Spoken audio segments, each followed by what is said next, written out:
tengo dos cámaras, tres pantallas y entonces a veces estoy mirando para un lado y para el otro, pero estoy mirándote, mirándote de frente.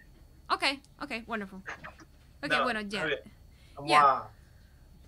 Pues ya, como estaba diciéndole al público que está con nosotros, que te invito porque tú lo solicitaste. Y me parece muy bueno, ¿no? Que la gente no tenga ninguna barrera. Confieso que no conozco tu pensamiento político como estamos hablando.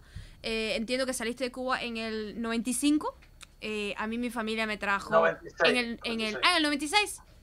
Sí, 24 de junio del 96. Ok, bueno, estamos ahí un poco cerca. A mí mi familia, como decía, me trajo en el 94. Pues Fred, teniendo en cuenta que estás abriendo tu propio espacio dentro de YouTube, ¿tienes un título? Si te gustaría mencionar a la gente dónde te pueden encontrar. Que estoy abriendo. Bueno, si abrir es el primer programa en el 2005, abrirlo, entonces sí estoy abriendo. ¿Con qué propósito? ¿Cuál es tu línea editorial? Cuéntanos cuál es la intención tuya de hacer públicas tus ideas. ¿Qué quieres comunicarle a la gente? Bueno, yo siempre he sido del criterio de que el que tenga algo que decir que lo diga. No importa el tipo de pensamiento que tenga. Yo soy de las personas que a mí me gusta hablar con todo el mundo. Yo no tengo un criterio de eso, de que yo no hablo con este, que yo no hablo con el otro. Bueno. De hecho, cuando les comenté que yo iba a aparecer contigo aquí a varias personas, me dijeron que para qué, que no sé qué, que mira, que no vas a hacer nada. Pero yo soy de las personas que a mí me gusta. Hablo con Álvaro Silva, hablo con Malanga, con quien sea. Pero realmente yo soy una persona que me gusta hablar mucho de una preparación teórica bastante amplia, bastante grande, de lo que es negocio, bolsa de valores, economía, política social, psicología. Tienes un interés en lo financiero, ¿no? No, yo tengo un interés en lo social, en todo en su conjunto. La sociedad se construye bajo dos fundamentos, y es políticas monetarias y políticas fiscales. Por lo tanto, para entender la sociedad cualquiera, tiene que saber sobre estas dos cosas, ¿no? Y sobre todo también un poco de psicología de las masas. Tienes que saber exactamente cómo tocar la fibra de las personas y todas esas cuestiones. Entonces, mi programa se llama Hablemos de con Fred González. Yo no especifico, hablemos de qué cosa. Yo hablo de todo, de lo que sea. Lo que ya lo entendí, ya caí entonces. Ok. Entonces, mi canal de YouTube lo abrí en el 2006. No me acuerdo muy bien cuál, fue hace bastante tiempo. Yo hacía programas ahí para mí solo. Tú sabes, porque yo soy de las personas que yo no me interesan los miles de seguidores. Soy bastante... no individualista, soy muy seguidor de una teoría que se llama individualismo racional. Okay. No al extremo de Ayn Rand, pero sí pero te identificas como bastante libertario, digamos, ¿no? Yo hacía programas libertario, no, libertad. La libertad no es libertario. Libertario es otra cosa. La libertad en una sociedad no tiene nada que ver con el libertarismo como teoría política. ¿Ok? Libertad, entonces, ¿cómo te identificas políticamente? Como un liberal. Ok. ¿Clásico liberal? Yo soy una persona... Un liberal no clásico, porque a día de hoy no hay nada clásico, todo se entremezcla. A día de hoy usted puede ver un liberal de izquierda, una sociedad... No, a ver, el liberalismo es una filosofía que entiende, que busca o que entiende de que las personas lo pueden hacer mejor que cualquier gobierno. Por lo tanto, cualquier teoría liberal que hable sobre un mínimo de gobierno, te estás refiriendo a un liberal clásico, ¿no? Pero lo que pasa es lo siguiente, que a día de hoy tú puedes encontrar una persona que piensa que un gobierno puede ser pequeño, pero también puede ser de izquierda. ¿Por qué puede ser de izquierda? Porque la izquierda es el que entiende de que las personas uniéndose y haciendo grupos y y colectivos, sería la palabra correcta, lo puede hacer mejor que una persona individual. Así que a lo que me refiero es que los conceptos hoy en día están un poquito trastocados, porque las personas cuando hablan de un concepto, las personas cuando te hablan de un concepto, te están hablando de un concepto de hace 100 años, no de un concepto actualizado. Entonces, ¿qué es lo que sucede? El liberalismo lo ha reconocido todo el mundo, menos uno o dos países por ahí, ¿no? Para no hablar sí, si quieres hablar de Cuba, hablamos de Cuba, no hay ningún problema, ¿ok? Pero lo que yo me refiero es que en la ONU están registrados o reconocidos como países, ¿sí? 193, 197, algo así, y solo 2 o 3 no se consideran economías liberales, ¿no? Okay. Todo el mundo reconoció el liberalismo como forma de producción. Ahora, cada país tiene su particularidad, y la aplica más o menos de la forma en que ellos creen. Hay países con un éxito probado, hay otros que no lo es tanto, porque el liberalismo, hay países que dicen, bueno, ¿hasta dónde la función del gobierno es sana? Porque yo no estoy diciendo que el gobierno se elimine completo, sino que cuál es la medida para decir hasta aquí es bueno, hasta aquí es malo. Que esa es la parte que en ningún lugar en el mundo se ha puesto de acuerdo. Todo el mundo se ha puesto de acuerdo que el liberalismo es la mejor forma de producir. Lo que pasa es que nadie se ha puesto de acuerdo en cuál es el balance entre el gobierno, las fuerzas productivas privadas y empresas estatales, casi ninguna, porque está más que probado que eso no funciona. Bueno, no hay un gran consenso sobre eso. Te lo acabé de decir. Por eso te dicen, no, realmente consenso no hay. Lo que hay son resultados, lo que hay son países con resultados. Si tú analizas, por ejemplo, la economía argentina, yo no te voy a decir porque la gente es fácil decir, bueno, el capitalismo que le va a tocar a Cuba si Cuba cambia es el de Haití. No necesariamente. Tú puedes ver un país como, no. El decir a ver, si tú dices que el capitalismo que le va... No, porque si tú me dices a mí que el capitalismo que le va a tocar a Cuba es el de Argentina, el de Haití o el de Salvador... Sería un capitalismo de periferia. No sería ni remotamente como el capitalismo de Estados Unidos. No, pero tampoco... Bueno, capitalismo de época de depresión, maybe. Ya, no. Lo que cuando a mí la gente me dice que lo que le va a tocar a Cuba es el capitalismo de Honduras, por ejemplo, si le preguntas a un hondureño, probablemente sí se ofenda por lo que acabas de decir, pero vamos a asumirlo. Lo que pasa es, lo que pasa es que cuando a mí me dicen algo así, mi respuesta es la siguiente. Yo digo, qué poco tú te valoras, qué poco tú confías en ti, porque si yo quiero ser un país, si yo miro a un país capitalista liberal, yo miro Europa del Norte, algún país que probablemente tenga un número positivo. Yo no tengo por qué mirar. Sí, pero tú estás hablando de aspiración. Obviamente todo el mundo está enfocado en cómo imitar a esos países escandinavos como lo está haciendo la izquierda dentro de Estados Unidos. Sí, esa es la meta, pero una cosa es tu aspiración y otra cosa es lo que te va a tocar, los resultados cuando tú trates de imitar a los grandes. ¿Y cómo tú sabes lo que va a tocar si no lo hemos vivido todavía? Ni siquiera lo hemos transitado. Bueno, de cierta manera Cuba sí vivió antes de la revolución un periodo donde había un fraude de democracia, donde, por ejemplo, el robo de los auténticos era obsceno, donde terminaron estos políticos robando a dos manos para comprarse incluso edificios y rascacielos en Manhattan. Pero ¿de culpa de quién es eso? ¿De culpa de quién es eso? La culpa es de los políticos, por supuesto, y la gente que lo permite. Porque ya sabemos perfectamente cuáles son todos los errores que podemos tener con versiones de la derecha o versiones de la izquierda. Por eso es que hay que estar muy consciente de lo que ya hemos probado para no volver a repetir los errores. No. ¿Por qué no? ¿Tú quieres repetir los errores? No, yo no quiero repetir los errores. Yo lo que pasa es que yo pienso... No, pero un momento. A ver, tú estás asumiendo cosas que no han pasado, que nunca que han sucedido. Hay cosas que salieron mal, sí, cómo no, yo no digo que no. Por eso es que yo responsabilizo a las personas. Y la mayor responsabilidad de las personas es la educación. Si tú hablas, por ejemplo, de algún error que se cometió, a ver, déjame explicarte algo para que entiendas. Hay una teoría en inversiones que dice que si tú sabes la respuesta, no necesitas hacer la pregunta. ¿Me comprende? Entonces, por eso es que se necesita de educación.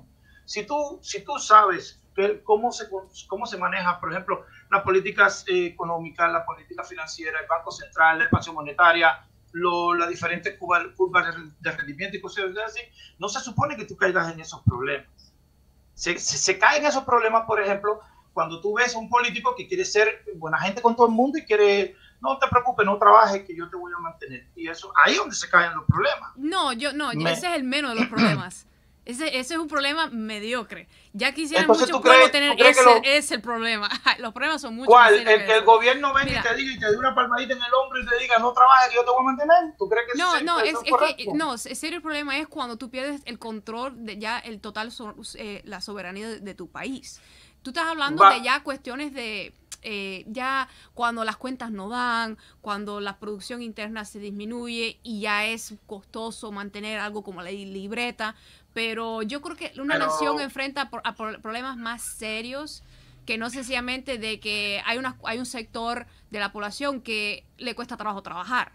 Porque ese ya con ese argumento, en todas partes sí, en cualquier modelo, sea de izquierda o de derecha, siempre va a ser difícil querer poner a la gente a trabajar. Hasta en la Unión Soviética había problema de eso. Hacían películas para tratar de incorporar a la gente, para que no se convirtieran en lumpen, para que estuvieran motivados. Y obviamente se puede hacer mucho con cuestiones de la educación. Por eso es que soy una persona de que apoyo, sea en Cuba o en Estados Unidos, yo apoyo totalmente que las personas, la población general tenga acceso a la educación superior. Y la educación superior en Cuba se debe sostener. Pero la educación superior en Estados Unidos, tú dices. Sí. Acceso, me imagino, te refieres a que sea gratis, ¿no? Sí. Cuando tú dices acceso es que sea gratis. Yes, porque, que exista, estamos hablando de generalizarlo, que cada vez haya un mayor porcentaje de la población que esté preparada para los retos laborales que se enfrentan la gente ya en este siglo XX. Pero ¿cómo tú vas a enfrentar un reto laboral si no hay una empresa que te contrate? La educación superior la controla el mercado y la necesidad que tiene el mercado de profesionales. Pero mira, el gobierno que quiera invertir. Un montón de profesionales que, a ver, como lo que sucede en Dominicana. Yo sé que eso sucede en Dominicana. Dominicanos les sobran profesionales y no tienen dónde contratarlo, dónde ponerlo a trabajar. Hay muchos países que tienen ese problema.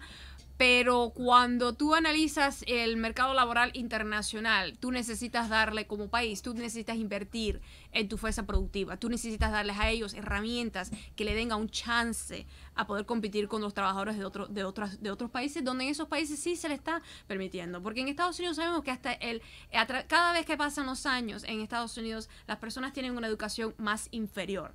Porque lo que se enseñaba antes, digamos, en sexto grado, hoy se tienen que enseñar más para la secundaria y para high school. Donde hoy en día muchas personas, estudiantes, se gradúan y tienen dificultades reales para leer. Una pregunta. Es decir, que bajo tu argumento tú estás culpando al gobierno de la mala educación y la responsabilidad que tienen que tener las personas de educarse. ¿No cuentan? ¿Eso no cuenta? ¿Cuál gobierno? ¿A cuál gobierno te refieres que yo estoy culpando?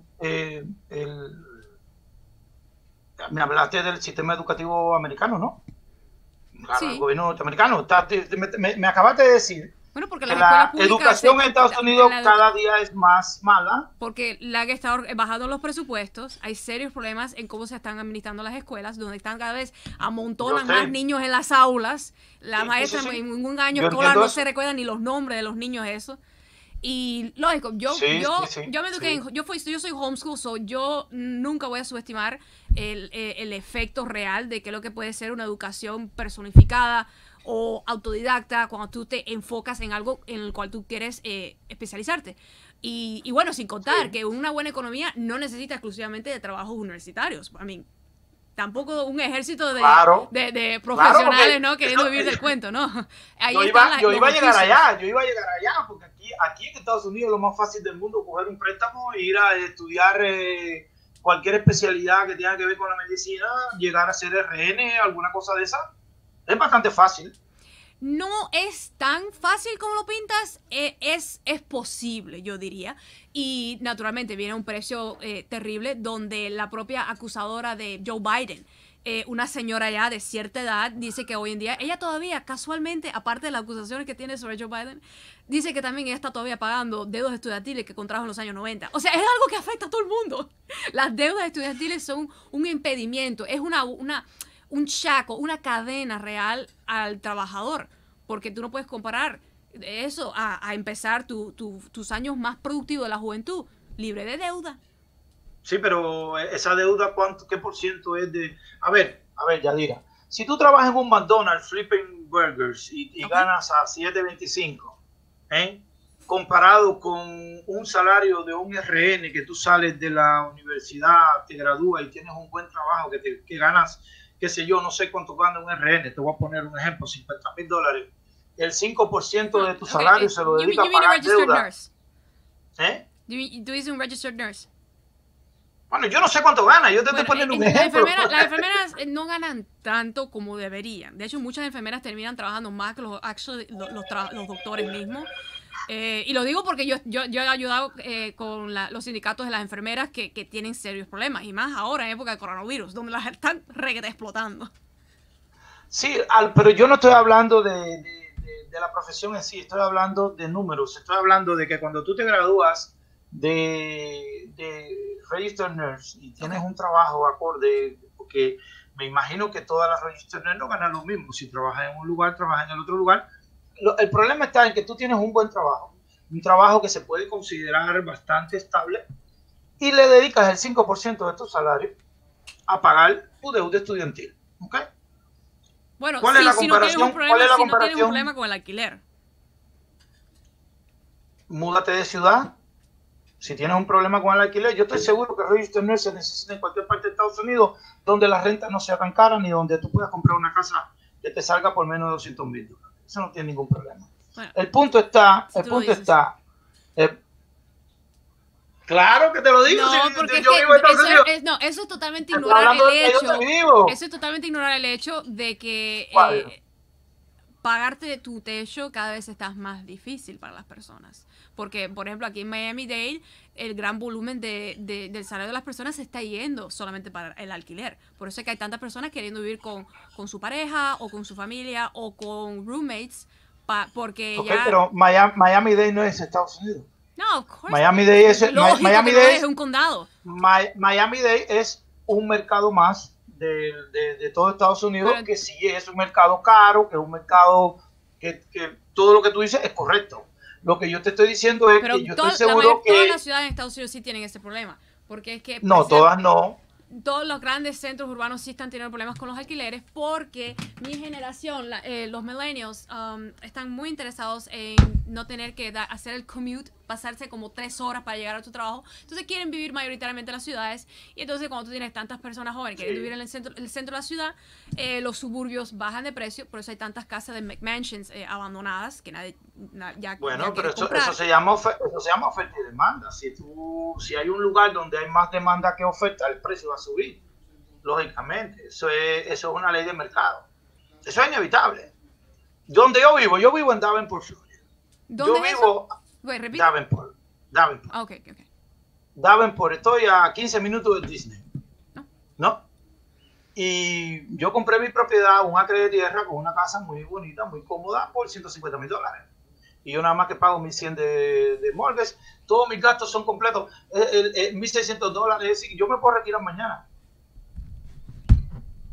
Yo mañana yo tengo mucho tiempo libre porque yo no necesito mucho dinero para vivir. Oh, good. Eso es ¿Me comprendes? Muy inteligente bajar los costos. Pero si yo digo yo quiero vivir en Miami y no tengo con qué pagarlo, ¿qué me va a suceder? Bueno, lo mismo que tú estás diciendo ahí. Uh-huh. ¿Me comprende? Es decir, que un mercado de Estados Unidos no es Estados Unidos. Y tú tienes que analizar, cuando tú hablas de sistema, tú tienes que analizar el sistema en su conjunto pero si tú me pones el ejemplo de Miami, como el Granma, que hablaron de la carne, la BBC sacó un escrito que dice, en algunos lugares de Miami hay un problema de precio de la carne porque la transportación, porque tú sabes que Miami-Dade es uno de los, con el coronavirus, es uno de los que más alto está, ¿no? Por lo tanto, la transportación para esos lugares, el sistema distributivo se ha complicado por ahí, por lo tanto, hay carestía de productos. Yo digo que no. Pero entonces viene el Granma, viene el Granma, te pone el titular, te usa la misma fuente, pero en vez de decirte en el vamos a hablar sobre te dice el marejo en todo Estados Unidos. Y eso es un error, ¿me comprendes? Entonces, ahí donde está el problema de ¿qué es lo que estamos hablando? Estamos hablando de un mercado en particular, estamos hablando de todo el sistema completo, estamos hablando de todo el país. Y la realidad es que cuando tú analizas lo que tú acabas de decir de las deudas estudiantiles y todo eso, sí, eso es un problema, yo no digo que no. Pero si tú no quieres mudarte de Miami para un lugar donde haya más demanda de tu trabajo, donde las propiedades sean más baratas, bueno, pero ese ya no es un problema de decisión personal. Eso no es bueno, sobre los titulares, es que si que te molestó el titular ese del Granma. A mí no, discúlpame, a mí no me molestó, solamente te estoy trayendo un ejemplo. Una acotación, un ejemplo, sí, claro. Naturalmente los periódicos van a tratar de siempre tener cierto grado de sensacionalismo porque cada periódico tiene su línea editorial. Por eso que yo además tiene que vender. Por eso yo le aconsejo a las personas que puedan extraer sus fuentes de información de diversos pensamientos políticos. Tú no puedes encapricharte en leer solo la derecha, solo la izquierda. Por eso es que hay buenos portales que tratan al menos, no se garantiza, siempre se nota la voluntad del capricho humano, de ser bastante neutro, como un podcast, por ejemplo, que siempre en el panel tratan de tener a un tipo de derecha, a una de izquierda y a un centrista. El centrista, el pobre, siempre queda opacado por las dos. No sé por qué. Se supone que debería. El centrista yo no sé por qué queda opacado, porque en todas las sociedades mundiales se construye en el 80%, se construye en el medio. Todas las sociedades mundiales, en el 80% se construye en el medio, así que yo no sé por qué ese centrista que tú hablas siempre queda mal, porque... Es que hay dos tipos de centrismo, pero antes de saltar para el centrismo, lo que te decía sobre las cuestiones de la comida, mira, aquí en Estados Unidos tenemos algunas plantas que procesan carne, aquí en suelo de Estados Unidos, que los dueños están en China, y a pesar de que en Estados Unidos ya hay problemas con el suministro de puerco y de carne de res, estas empresas están enviando esa carne para China, que está con una demanda de carne. Ya sabes que los chinos quieren comer proteína igual que los occidentales, pero en cuanto al suministro de comida, sí, es un peligro, es un problema. No es porque se haya dejado de producir, sino por, ya sabes, los mecanismos estos de cómo llega a ti y todo eso. Yo he criticado el mal gusto tan ridículo de algunas personas de ir a un supermercado y grabar, miren, cubanos, aquí sí hay comida, porque es una comparación hiper simplista que no tiene nada que ver con la realidad, pero se sobreentiende que cada portal de noticias trate de cierta manera contrarrestar lo que su rival político está anunciando, porque del otro lado está siempre la generalización que dentro de Cuba nadie sabe, nadie puede comer, que realmente los médicos cubanos son enfermeros. O sea, del otro lado sí hay una exageración real con una intención política de siempre desprestigiar todos los programas sociales dentro de Cuba, todas las iniciativas de Cuba son un desastre. Entonces ya entra en eso de que si el Granma trate de arreglar su imagen nacional, señalando noticias muy particulares dentro de Estados Unidos, eso como se sobreentiende, es como, pero yo no esperaría nada diferente de ningún portal de noticias. Porque ¿quién más va a hacer? ¿Tú crees que si el Granma no habla de eso, otro periódico va a salir a decirlo con ese énfasis? No, la verdad es que si tú quieres hacerte propaganda, tú tienes que hacerlo tú mismo. Porque tú vas a defender a tu canal, tú vas a hacer tu propaganda para Fred, hablando de Fred. Entonces, eso... Pero a lo que yo me refiero es que la noticia la dio la BBC, no la dio el Granma. El Granma utilizó la noticia de la BBC y lo multiplicó. Y la BBC me llama la atención diciendo que todos nos vamos a morir por coronavirus. No. Lo que me llama la atención, yo entiendo tu punto. Por cierto, por eso yo no veo televisión. Oh, yeah, me either. Yeah, no. Yo no veo ni televisión ni nada. Yo toda la información que tengo es la que busco yo y que la que proceso yo, ¿no? De acuerdo, sí. Yo no veo televisión ni nada de eso. Yo lo único que veo son reportes económicos, financieros y cosas así, ¿ok? Yeah. Pero me da la impresión que se te olvida algo ahí de lo que acabaste de explicar. Y es que no hace bien de que si algún periódico, digamos, que saca una noticia X o Y y que el Granma, entonces, para contestar, como dices tú, para defenderse, la ponga peor, más exagerada, sin mirar cuál es la realidad de la situación, porque entonces suceden lo que tocaba de decir anteriormente, que viene la gente, se empieza a tirar fotos de los lugares y dice, ¿dónde? Mira la carne aquí, claro, por supuesto, ¿no? De todas maneras, yo estoy de acuerdo contigo en eso. Todos los medios informativos son criticables. Todos lo hacen por sensacionalismo, la mayoría. ¿Ok? Sí, porque es que cuando no es para lucrar, es para ganar la batalla política. Una batalla política. ¿Y cuándo la política ha sido una batalla? La política siempre es una batalla. No, nunca ha sido una batalla. Lo piensas que es una batalla. Es una competencia. No, pero un momento, porque tuve un programa el sábado pasado muy interesante sobre ese tema. La política nunca ha sido una batalla. ¿Crees tú que es una batalla? Por eso es que estamos como estamos. El día que tú creas que yo no te lo voy a permitir que me lo pongas tan simplista. No, yo no te lo voy a poner simplista, yo solamente te voy a cambiar el concepto para que entiendas. No, es que tú no tienes que cambiar ningún concepto. No, espérate. Pero es que el concepto de política, de batalla, de política no está en ningún lado. Yo no dije que ese es el propósito del espacio mío de Yadira Escobar. Yo dije que lo es. Yo estoy luchando para que la gente se lleve mejor con la doctrina del amor y la reconciliación y el diálogo. Así que pero yo pensando que la política es una batalla no lo vas a lograr. Yo no te dije que esa es la línea editorial de Moderna ni el show de Yadira. Yo te dije que los portales de noticias lo hacen sus noticias, reportan sobre eso por dos razones, mayoritariamente para no exagerar.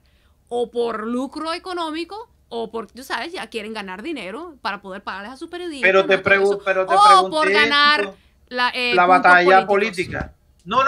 Espérate un momento. No me dijiste por ganar los políticos. Un momento. Ganar puntos políticos en la batalla general de la política. Y en eso se refiere el Granma, porque el Granma no cobra. El Granma no es un periódico que no cobra por su suscripción, como lo puede hacer The Guardian o The New York Times. No necesita. El Granma no está tratando de ganar dinero. El Granma está tratando de ganar la batalla política. Pero ese es lo que te acabo de decir y no me deja terminar la idea. El problema es que el concepto de batalla política no está en ningún lado, Yadira. Ese es el problema que tenemos, sobre todo nosotros los cubanos. Cuando hablamos de política pensamos que estamos en una batalla. No, el concepto de política se llama negociación para poder vivir en la sociedad y llevarnos uno con los otros con su forma de pensar. Mira. Pero es una negociación constante, pero no es una batalla. Yo no tengo que pelear por ti porque tú pienses diferente a mí. Por eso estoy aquí, yo hablo con todo el mundo. Y por eso fue que me criticaron. Me too, por eso te acepté y te traje este programa. O sea, tú no puedes decir que si estás diciéndome que aquí tenemos un problema. No, espérate un momento, No te me presentes como tú el gran reconciliador. Y que no, es que yo soy un... Y que entonces todos los demás se están fajando. No, yo soy un gran reconciliador. No, cuidado. Me too. Eso es un orgullo mío. Ok, pero no tienes que tratar entonces de pintarme a mí como si yo creo en la guerra, cuando te he traído aquí de buena Pero espérate, yo no te estoy pintando nada, pero acabaste de decir. Me estás diciendo de que aquí hay un problema, que si miramos la política desde la batalla, no es que uno la ve así, es que lo es. y todos los demás actúan como tal. Si no, ahí no ahí no estarían los trumpistas ahora gozando de que salieron las filtraciones hoy mismo de Joe Biden que sobre Burisma y los ucranianos y el hecho de que había evidencia auditiva de las negociaciones de ellos para efectivamente lograr un quid pro quo. Y por supuesto los trumpistas ya felices porque ya se creen que ya ganaron las elecciones del noviembre. Es una batalla porque hay gente que mata por política. En México, en Rusia, aquí en Estados Unidos. Por la política la gente siempre ha matado. Tú no me puedes decir, tú no me puedes negar que hay muchos que actúan como que la política es una guerra. Porque antes íbamos de frente. Antes tú desarrollabas un cañón para mejor penetrar no sé cuántas pulgadas de fortalezas en los castillos. ¿Se sigue haciendo? No tanto así. Hoy en día tenemos maneras más sofisticadas de seguir matándonos, sea por drones para que el oficial que ejecuta no tenga después un trastorno psicológico, PTS y todo eso. Y en la política todavía hay una guerra, porque al final del día el hombre no quiere trabajar y quiere esclavizar a otro. Sí, pero a lo que yo me refiero es, hay una guerra porque las personas lo entienden así, no es porque sea el concepto, ni porque hay muchas personas que no lo ven así. Y hay muchas personas que entienden que la política... No, la mayoría ya dirá... Hay muy pocos pacifistas. Espérate. Si tú tuvieras razón en tu argumento, entonces la mayoría de los países en el mundo estuvieran en guerra y no es así. La mayoría de los países en el mundo están en paz y trabajan. Y no le falta un debate político porque un país como Suiza tiene 50 partidos políticos. Es decir que el argumento ese de que la política es una guerra, eso es de la minoría. Y sí, yo no digo que no, hay muchas personas que están en guerra por política, sí, pero es un error. Mira, es simplemente una guerra sofisticada. Cuando desde el Congreso aquí se le dedican millones de dólares a los paquetes estos de subversión contra Cuba, eso es una guerra. Lo que se hace, como hoy en día se espera que uno lo haga con las revoluciones de color, y tú envías a las mujeres y los niños, y tú envías ayuda humanitaria y gestos simbólicos dentro de la diplomacia para legitimar este actor y condenar este otro, y por detrás del telón empleas el uso de mercenarios. Continúa la batalla política. Lo que hoy en día hay que guardar la forma frente al público. Bueno, entonces espérate. Tú me has desarrollado el concepto de conspiración. Entonces tú ves que todo es una conspiración y tú me engaño y no hay nada que se haga seriamente. Al menos escuchándote, eso es la idea que me llevo, ¿no? Tú dijiste paquetes de subversión en contra de Cuba. La NED y la USA, como se dedican. Okay. ¿Y qué es lo que es un paquete de subversión? Para ti, ¿qué es lo que es una subversión en contra de Cuba? ¿Qué sería una subversión para ti? Bueno, tú desconoces el hecho que durante décadas desde Estados Unidos diferentes administraciones han destinado millones de dólares para financiar la oposición dentro de Cuba. Ok. ¿Y cuál es el problema con eso? ¿Cuál es el problema? A ver, espera un momento. Ok, me preguntas y te lo iba a responder. No, te lo voy a poner diferente. Ah, ¿tú lo quieres responder? No, yo no lo voy a responder, lo voy a poner diferente. La NET y la USAID y todas esas cuestiones, el presupuesto que ellos ponen es para, y así lo dice bien en letras mayúsculas y grandes, derrocar para la... No, señor. Sí, es para eso. Eso no es lo que dice ahí. Bueno, eso no es lo que dice ahí. Es para expandir los derechos humanos, No, fortalecer, crear la democracia, ese tipo de Exactamente, cosas. Lo acabaste de decir, pero un momento. Eso se llama un paquete de ayuda para promover la democracia a nivel mundial. ¿Qué tiene de malo? Para dentro de Cuba, somos adultos. Para dentro de Cuba, tú sabes perfectamente que es para derrocar el Estado cubano, o como coloquialmente se le conoce en algunos círculos, la dictadura. Pero si para qué, espérate un momento, pero si para promover la democracia en Cuba, el gobierno cubano lo puede hacer también muy bien y no necesita financiamiento de la USAID ni de nadie. No es para derrocar el gobierno cubano, Yadira. El gobierno cubano puede mañana promover la democracia también y no hay ningún problema. No, no habría problema con eso. Lo que para tener el sello de prestigio internacional, la gente lo miraría con mejor vista si espontáneamente grupos civiles toman esa iniciativa para contrarrestar Claro. la acción del gobierno. Ok, pero el punto está en que ¿cuál es el problema en promover la democracia a nivel mundial y que haya un presupuesto que de hecho, déjame decirte, todos los países lo tienen, España, Europa, todos los países tienen un presupuesto para la promoción de la democracia. No se compara a los Estados Unidos, es un chiste.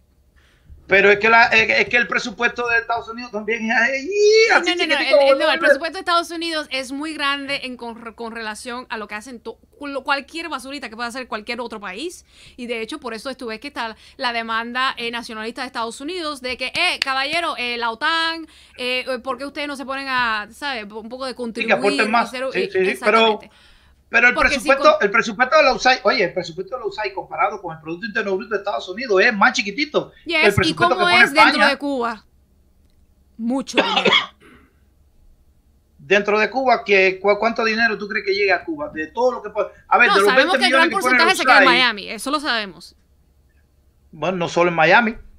Yo he visto documentos que no solo a Miami llega los 20 millones en USAID.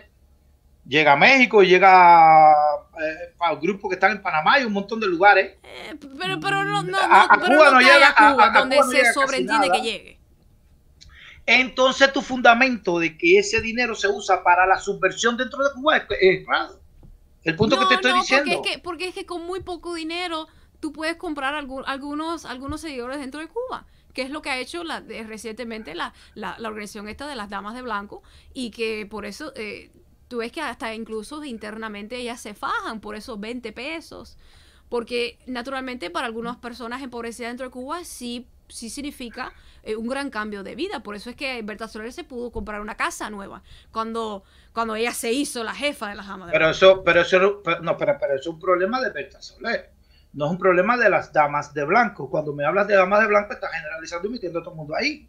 Pero que Berta Soler se compró una casa. Reciben dinero de los paquetes de subversión de Estados Unidos. Y moralmente hablando, desde un punto de vista patriótico, es inaceptable.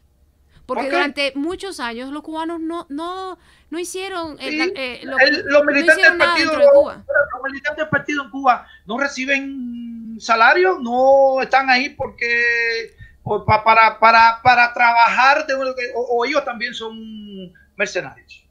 No, tú sabes que no son mercenarios. Tú me estás diciendo a mí que cuando el gobierno cubano le paga a los militantes del partido no son mercenarios, pero cuando una persona recibe un... No lo son, como mismo es ridículo pretender llamar a los diplomáticos cubanos en Washington D.C. mercenarios. No, tú no eres mercenario de tu propio país, de tu propio gobierno. Tú sí eres un mercenario, sí estás recibiendo dinero de una potencia extranjera que quiere derrocar a un Estado legítimo. ¿Cuándo Estados Unidos ha querido derrocar al gobierno cubano? Siempre. Jamás ha querido derrocarlo. Eso es, oiga, Yadira, disculpe. El gobierno norteamericano. No, espera un momento. El gobierno norteamericano, en todos los procesos presidenciales, le ha hecho ofertas al gobierno cubano. Ninguna incluyen derrocamiento del gobierno alguno. En todos los procesos presidenciales, todos, absolutamente todos, ¿ok? Le han hecho propuestas a Cuba y Cuba siempre ha dicho. Bueno, mira, me parece inútil que estemos discutiendo sobre los propósitos de Estados Unidos cuando sí es así. Obviamente, desde aquí, ¿para qué tú crees que está esta Radio TV Martí? ¿Para educar a los cubanos? Claro. ¿Y para qué más? Por Dios. ¿Y para qué más? Es para crear un estado de opinión que termine derrocando la dictadura. Es para eso. Educación cívica no es un estado de opinión. No es educación cívica, es propaganda de la Guerra Fría. Porque si fuera educación cívica, fueran imparcial en su línea editorial. Y no lo son. Bueno, pero responden y en definitiva, tú sabes, si fuera educación cívica, tampoco la gente lo miraría, porque a nadie le interesa esas cosas. Los cubanos no van a estar gastando su data en aprender en cómo ser ciudadanos. Eso no es ni realista. No, la gastan en pornografía, que es peor. El pueblo es soberano y hace lo que le da la gana. El que pone el programa también es soberano y las personas son las que se identifican con él. No, Radio y TV Martí no son ilegítimos. Cuando tú, a ver, yo te voy a hacer una pregunta, vamos a hablar de ti. Sí, que es curioso como las preguntas que las quieres hacer tú a mí todo el tiempo. No, pero bueno, está bien, pero yo tranquila, no te preocupes, no te estreses. Mira, atiéndeme, mira. Yo te voy a hacer una pregunta. Por ejemplo, tú tienes un programa. ¿De qué vale que yo te diga que tu programa es una porquería? Absolutamente de nada. ¿Me comprendes? Lo que ya lo dijiste, le da por cierto, ya lo acabas de decir. No. Yo en tu hipótesis, ejemplo, pero ya lo dijiste. No. Te lo voy a poner al revés también. Tranquila, no te preocupes. Mira, el problema es que el criterio de una persona no cuenta. Lo que cuenta es el aprobado que te da la mayoría de las personas que te siguen a ti. Por lo tanto, mi opinión si quieres no ser es importante. Popular, porque no todo lo que se hace es buscando claro, aprobación. Sí. Uno hace las cosas a veces por el deber y el principio no puede cambiar según el estado de ánimo de las mayorías de tus seguidores.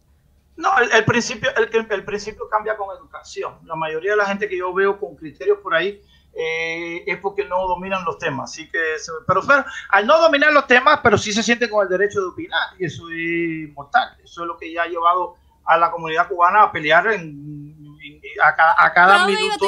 ¿Cuál era tu pregunta? Vamos a enfocarnos. ¿Cuál era tu pregunta para mí? No, que lo que yo te decía era que al final, que tú decías que la línea editorial, eso no importa, porque lo que importa, por ejemplo, que tú me hablaste de Radio Martí, yo te comparé Radio Martí con tu programa o con el mío. Hablemos con Fray González. Yo tengo una línea editorial bastante amplia, yo hablo de lo que sea, un montón de, tú sabes, no tengo ningún problema de hablar como hablo contigo, he hablado con Bárbaro Silva, ¿sabes? Sure. Hablo con cualquiera, con todo el mundo. El problema está en que si tú dices la línea editorial de TV Martí, bueno, a mí que me importa la línea editorial de TV Martí si nada más que lo ven 4 gatos. ¿Me entiendes cuál es el punto? La línea editorial de TV Martí es irrelevante. No, los cubanos gastan su mega en pornografía. Ok, para empezar, mira, yo parto siempre cuando tengo una opinión sobre Radio Martí, es que aunque ellos fuesen buenos o malos, ellos no pueden transmitir dentro de Estados Unidos. O sea, eso es un punto que yo lo sostengo en cualquier argumento. Aunque ellos fuesen de la misma calidad de PBS, ellos de todas formas no pueden transmitirle a ningún ciudadano ni residente en suelo de Estados Unidos. Punto aparte. Yo sí diría que, bueno, es totalmente legítimo de parte de Estados Unidos que ellos transmitan para Cuba, pero me parece que sería más inteligente, más ético que tuvieran una línea un poquito más imparcial si pretenden llamarse una fuente de noticias creíble. Porque tú ves que los que trabajan en Radio y TV Martí se autotitulan periodistas. No lo son cuando están sencillamente trabajando para diseminar propaganda de guerra. Porque el periodismo se caracteriza por ser imparcial. Y tú jamás, de los jamases, vas a escuchar a nadie en Radio y TV Martí dar una opinión, a no ser que lo voten el día siguiente. Y ellos no van a poner en riesgo los fabulosos salarios que tienen. Nunca vas a escuchar a nadie dentro de Radio y TV Martí, déjame terminar, teniendo una opinión que casualmente en algún hecho minúsculo sea favorable hacia el gobierno de Cuba. No lo van a hacer. Jamás. Y esa es la evidencia contundente de que no son periodistas. Así que, ¿qué hacen ellos transmitiendo propaganda de guerra a nuestro vecino? Y aparte aquí dentro de Estados Unidos. No, está bien. Y te lo menciono porque, bueno, yo propaganda creo... de guerra, está bien. Sí, ellos fueran lo que fueran, si lo hicieran con dinero de el noble exilio cubano, sí fuera legítimo. Perfectamente, yo creo que... Es una compañía federal, sí. Pero yo me pregunto, ¿podemos exigirle esa misma pluralidad al Noticiero Nacional de Televisión en Cuba? Repite, ¿cuál es tu pregunta? ¿Qué estaba pidiendo agua aquí? Que podemos... Sí, yo también. Ya se me está acabando la mía también. El que si podemos exigirle la misma pluralidad que tú estás pidiendo para la TV Martí. ¿Sobre la imparcialidad? Of course. Sobre imparcialidad podemos exigírsela igual al Noticiero Nacional de Televisión. Es lo que yo me refiero. Especialmente si el Noticiero Nacional estelar está siendo retransmitido por nosotros en Estados Unidos, especialmente si es por eso.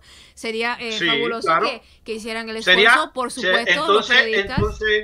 Entonces yo me uno a tu llamado. Vamos a exigirle a TV Martí y al Noticiero Nacional de Televisión pero que sean plurales, que sean... Hay una diferencia. ¿Cuál? El noticiero de Cuba no busca derrocar el orden social dentro de Estados Unidos. Radio TV Martí sí. Ellos quieren tumbar la dictadura. El noticiero de Cuba es para los cubanos, exclusivamente. Ok, está bien. Mira, déjame, ahorita dijiste algo, no sé, de momento hubo una pausa así, ¿no? Ahorita dijiste algo interesante que a mí me gustaría, ahorita dijiste al principio, dice, perder la soberanía a manos dijiste algo de perder la soberanía. Y eso me llamó la atención, ¿no? Porque la soberanía, como dice la Constitución, el poder del Estado emana del soberano. El soberano se supone que es el pueblo. Y entonces cuando dijiste perder la soberanía, me llamó la atención a qué tú te referías con eso. Bueno, yo no tomé notas de lo que yo dije, pero creo que era sobre que tú dijiste que hay problemas serios que pueden afectar a un país, que hablaste de que trágico, ¿no? Cuando un político se queda sin dinero para darle a la gente que no quiere trabajar. Y yo dije, bueno, ese es un problema menor, eso fácilmente se arregla. Con un poquito de reformas económicas, tú fácilmente puedes hacer que un país se recupere económicamente, pero ya como tú pierdes la soberanía, es como que ya se perdieron todas las esperanzas. Porque ya exacto, tú no... ese es el punto. ¿A qué tú te refieres con cuál es la soberanía que tú dices que pierdes? La soberanía, ya lo que sería la independencia de una nación, de un país, frente al orden mundial, depende de que tú puedas decidir qué es lo que tú vas a hacer en tu suelo. Dentro de tus fronteras nacionales, no como tantos países terminan haciendo usualmente para complacer el Fondo Monetario Internacional o cualquier otra presión internacional, que se ponen a estar haciendo reformas económicas y sociales dentro de sus países con cero libertad, con cero independencia. Y la soberanía, una vez que se pierde, no se recupera. Por eso es que yo digo que los problemas que hay dentro de Cuba se deben arreglar dentro de los con cubanos y para los cubanos, porque yo considero que es muy difícil después que ya tú estás lleno de franquicias estadounidenses, después que ya tú estás... ¿Qué tienen de malo la franquicia estadounidense? Lo que tiene malo es que el empresario nacional cubano no va a poder competir. ¿Quién dijo que no? ¿Por qué no? Yo lo estoy diciendo, porque es una realidad. ¿Por qué? Porque aparte lo tuvimos antes y está en todas las partes. Cuando tú tienes, obviamente desde Estados Unidos, antes del 59. ¿Qué es lo que había? Espera. Tú dices que antes del 59 el empresario cubano no podía competir con el capital extranjero. Tenía dificultades. Naturalmente, desde el nacionalismo, tú debes proteger, los cubanos deben protegerse para no invadirse. Obviamente, desde Estados Unidos hay negocios estadounidenses que sí se pueden permitir. Y yo quisiera, ante todo, que el empresario de la Florida pudiera tener un chance de interactuar con el cubano. Creo que antes que siga, dijiste algo interesante. ¿Cómo puede un empresario cubano antes del 59 tener desventaja comparado con los extranjeros cuando la economía cubana solamente en manos de los extranjeros estaba el 17% de la economía? El resto estaba en manos cubanas. ¿Cómo eso puede funcionar de la manera que... Mira, para ponerte un caso concreto, un bisabuelo mío, durante la República, tenido que mudar su tiendecita. Una de sus tiendecitas la mudó para lo más interno del país porque sencillamente no podía competir con unos negociantes estadounidenses que estaban ahí en la avenida central y estaban sencillamente acabando con todos los otros pequeños venduteros, los que querían vender bicicletas, todos los pequeños comerciantes cubanos. Cada vez se la veían más difícil compitiendo con las grandes empresas estadounidenses. Los años 30 y 40 por ahí. Y 50 también. Bueno, pero tú sabes... Como te dije, antes de la revolución. No, Antes de pero tú la estás hablando. revolución, cuando la Gerber, cuando todas estas No, empresas, no, la no, Sherwin you Williams, talking, estaban ahí en you, Cuba, si you DuPont podía talking hacerse una about mansión ahí en way La before Habana, the come revolution. on. No, you talking about way before the revolution. ¿Ok? Y hasta los A años ver, 50. mira. No. Mira, Cuba tú tienes que ser Es una historia específica. de mi familia. Yes, yo sé lo que te No, estoy contando. espérate, Yadira, espérate. Mira, en Cuba sucede algo curioso, ¿ok? En Cuba hay épocas que son muy específicas, por eso que tú tienes que ser también con el relato que tú estás haciendo, tienes que ser específico en la época también. Por ejemplo, la época de Machado se considera que fue la primera vez que un gobierno cubano comenzó a intervenir activamente en los asuntos internos de la sociedad, ¿ok? Con la crisis de 1929 en Estados Unidos, Cuba fue el país no norteamericano que se afectó, porque como tenía una relación tan directa con el mercado norteamericano, con la Gran Depresión del 29, Cuba fue uno de los países no americanos que se afectó más con la crisis. Lo que te quiero decir es que en la época de las vacas flacas. Exacto, allá iba. Esa es la parte, ahí es donde sale Liborio en la prensa cubana de la época. Liborio, el campesino, sí. Eso es un hecho, yo no te digo que no. Cuba sufrió mucho con la crisis del 29 y que eso llevó a la revolución del 33, ¿no? Inclusive los estudiosos consideran que la revolución del 33 fue una revolución socialista encabezada por Batista. Sí, ahora, ¿qué sucede? Exacto, sí, después de eso se instauró la pentarquía. Pero ¿qué es lo que pasa? Sucedieron dos cosas en la sociedad cubana de la época, y es que inclusive para los expertos y estudiosos se considera que se vivió una locura colectiva. ¿Por qué? Primero, se desarrolló un odio al capitalismo horrible, al capitalismo empresarial, al inversionista, al empresario, un odio horrible. Y segunda, se desarrolló también un criterio de que las dictaduras eran buenas siempre que llevaran como visión el beneficio del pueblo. Es decir, que el pueblo, la sociedad cubana de la época entendía y creía, que a día de hoy todavía cree, de que el gobierno lo puede hacer mejor que todo el mundo.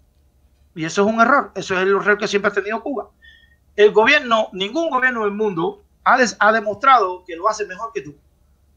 Fíjate, no que yo, que tú. Tú puedes hacer cualquier cosa mejor que cualquier gobierno. ¿Por qué? Porque tú estás pensando en ti, tú estás pensando en el plan, tú sabes, en que el beneficio que tú puedes crearle a la sociedad. El político siempre está tratando de complacer a la gente. El problema que tienen los gobiernos grandes es cuando ya se expande demasiado la burocracia, que era el problema que tenía la Unión Soviética. ¿Pero qué es lo que es la burocracia? Porque las personas terminan estando arrecostadas, no le importan, no desarrollan la conciencia social como para importarle el bienestar en sí de la sociedad en general. Y naturalmente teniendo en cuenta cierta tendencia egoísta de algunas personas que van a querer asegurarse de que su empresa sea exitosa. A la larga, si cada cual administra sus propios intereses, pudiéramos, pero no está garantizado. Eso de la mano invisible, de que todo sea autorregular, yo no creo en nada de eso. Yo no creo en nada de eso. Garantizado. Porque sencillamente, obviamente el gobierno no debe tener como empleado estatal al que está en una esquina limpiándote, sacándole brillo a tu zapato, ni el vendutero. Obviamente eso fue un total error garrafal en cuanto a la economía cubana. No, ni a grandes empresas tampoco. Mira, yo te pongo el ejemplo. Pero con respecto a el problema de las multinacionales, especialmente en esta época de coronavirus, donde hay serios problemas en cada país está teniendo sus problemas económicos, es que tú ves que está surgiendo, está de moda ahora hablar de, bueno, ¿y qué tal la autosuficiencia? En esta época de fronteras cerradas, de sentimientos anti-inmigrante, es natural que vaya expandiéndose lo nacional popular. Entonces, eso de estar desde esa perspectiva que un cubano me diga de que no hay ningún problema que dentro de Cuba hayan franquicias estadounidenses, eso es negar totalmente el contexto geopolítico y económico que tenemos actualmente. O sea, que Cuba va a ser el papel del tonto Cuando todo el mundo está protegiendo su industria nacional, Cuba entonces que se abra y sí, ven aquí, ponga lo que tú quieras conmigo. Entonces ahí sí van a terminar como Honduras y República Dominicana. Déjame explicarte algo, espera un momento. Y esto es ya un punto, es algo más complicado del mundo financiero, ¿ok? Déjame explicarte algo. Mira, en el 1952, ¿ok? El Banco Central Cubano se funda en el 1950. En el 1952, Batista da el golpe de Estado, ¿ok? ¿Qué es lo que hizo Batista? ¿Ok? Batista creó una serie de bonos de deuda del gobierno que para el valor de la época fueron casi 1.700 millones de dólares. Pero entonces, ¿qué es lo que hizo Batista? Le vendió esos bonos a inversionistas extranjeros. Yo entiendo que eso fue un error. ¿Por qué? Porque el nivel de ahorro en la década del 40 al 50 en Cuba había disminuido. Lo que quiere decir es que los cubanos tenían ahorro, pero fuera de Cuba. Si Batista le hubiera vendido esos bonos a los cubanos que tenían fuera, ¿cómo se llama? Dinero fuera de Cuba, hubiera un efecto contrario, que el dinero hubiera caminado hacia Cuba. Y lo que hizo Batista fue que le vendió esos bonos a inversionistas extranjeros, sobre todo norteamericanos. Estoy de acuerdo. Eso fue un error. Eso fue un error. Espérate, déjame terminar la idea. El punto. Sí, por eso te dije que es un poquito más complicado la explicación financiera. Pero al punto que voy. El gobierno cubano actual también tiene deudas, igual que lo tiene cualquier gobierno del mundo. El gobierno actual tiene deudas y solamente puede ser comprada por el Banco Central Cubano. A lo que yo te estoy preguntando a lo que yo te estoy diciendo es que tú puedes tener cualquier tipo de inversión, mientras que los cubanos sean capaces de también ser participantes de esa inversión y ser dueños también de esa inversión, obligado o no obligado, a mí me da igual, pero los cubanos van a ser inversionistas también. Puedo tener 20,000 McDonald's siempre que el 50% sea dueño de los cubanos. Pero Batista era un dictador. Batista era un dictador, pero Batista fue un dictador, pero el efecto económico de la medida que tomó Batista fue un boom económico tremendo. Fue una expansión económica. No era disfrutado por la amplia mayoría de las personas. Tacita de oro para quienes, no para el pueblo cubano. En el 1952, el gobierno español en España disfrutaba menos todavía que en Cuba. No quiere decir que no se logre. Trágico por ellos. A mí me preocupan los cubanos. ¿Y qué pasó? No. Yo te estoy diciendo que en el 1952, pero hoy lo disfrutan muchas más personas. Lo que yo te estoy diciendo es que cuando tú tienes un sistema que con 20,000 problemas funciona y camina, y reconocido por el hijo de Batista, en una entrevista que le hicieron, le dijeron el padre y su grupo se desesperaron, tenían que haber dejado un poco más que corrieran las cosas para que el dinero volviera a Cuba, porque financieramente yo te lo puedo explicar un poco más complicado. ¿Ves? Pero el hijo de Batista reconoció que el papá se equivocó porque se adelantaron.